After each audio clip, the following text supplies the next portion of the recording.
The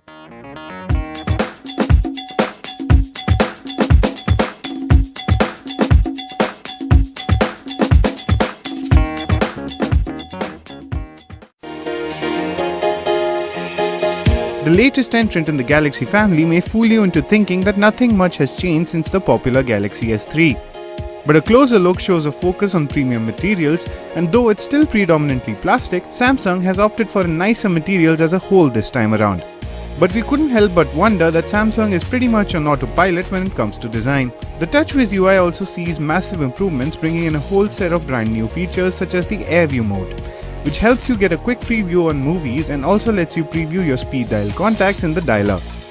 The camera also sees a major overhaul, now allowing you to take videos and photos using both the front-facing and the rear cameras at the same time, and also help you removing unwanted subjects from a particular shot. Health sees itself promoted to a major USP of the new device, with sensors built in directly into the phone that help track various health attributes, and helps promote keeping healthy as a main agenda in your busy day-to-day life. Overall, the S4 ticks all the marks of what is expected in a new flagship from a big company.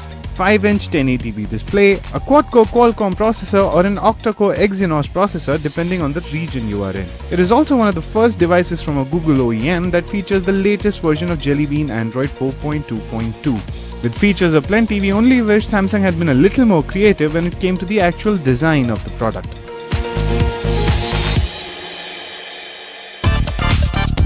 With the One, HTC are doing a lot of firsts. The first thing that hits you right off the bat is how gorgeous the phone actually looks in person. Lightweight and made from a single-piece aluminum unibody, HTC has gone all out when it comes to the design of this phone.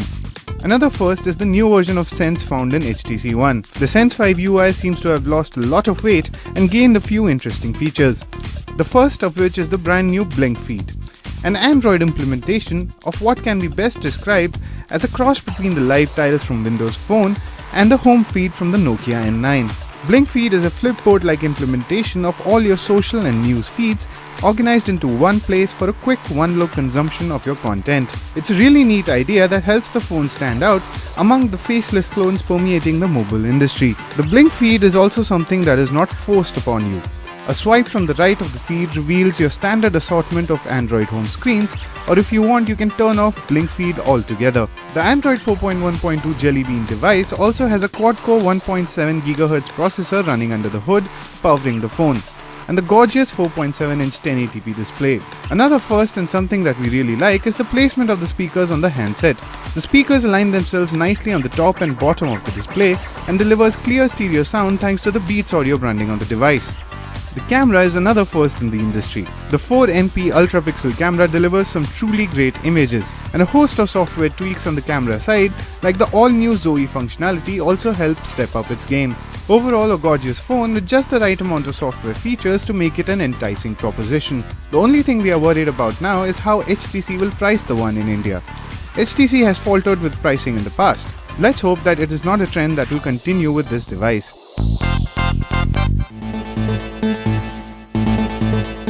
Sony's Xperia lineup has never had any problems with the looks department, and the oddly named Sony Xperia Z continues that tradition. Featuring an all-glass back and front wrapped in a gorgeous unibody shell, the Xperia Z scores highly on design. The Xperia Z is waterproof as well.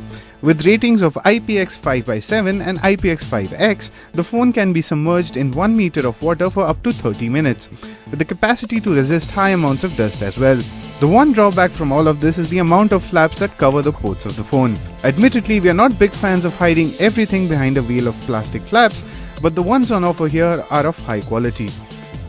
The 5-inch 1080p display features the mobile Bravia Engine 2 and renders everything in great detail. Photos and videos come out looking colorful and rich. The screen is not without problems though. The screen has lackluster viewing angles, which is rather disappointing considering the quality screen on offer.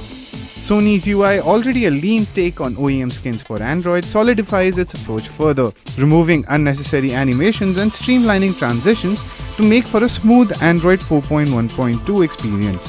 The 13-megapixel camera also puts its best foot forward by bringing a host of new functions like the all-new Auto Mode, which automatically adjusts the camera settings based upon the shot. The phone has a quad-core 1.5 GHz Qualcomm processor, which keeps everything zippy. The asking price of Rs 38,990 is a steep entry point for this flagship phone. But if you have ample money to burn, this is not a bad bet.